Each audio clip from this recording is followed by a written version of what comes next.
Hey Google, বাবাকে call করো।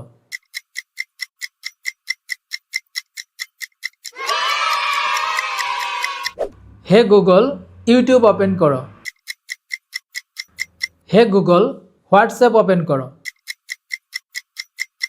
এই কাজগুলো কিন্তু আপনার ফোন দিয়েও করতে পারবেন। তার জন্য কিন্তু আপনাকে আলাদা কোনো অ্যাপস ইনস্টল করতে হবে না। কিভাবে করবেন তা বলছি, তার আগে আমাকে ফলো করে রাখবেন। প্রথমে আপনার ফোনের গুগল ওপেন করবেন, তারপর প্রোফাইলে ট্যাপ করবেন, এবার সেটিংসে ট্যাপ করবেন। এখান থেকে গুগল অ্যাসিস্ট্যান্টে ট্যাপ করবেন, তারপর এইখান থেকে হে গুগল অপশনটা চালু করবেন। আই এগ্রি করবেন, আবারও আই এগ্রি করবেন। Hey Google, help me write a thank you note. এবং এইভাবে আপনাকে বেশ কয়েকটা ভয়েস এখানে সেভ করতে হবে। ভয়েসগুলো সেভ করলেই কিন্তু গুগল আপনার ভয়েসটাকে তারা সেভ করে রাখবে।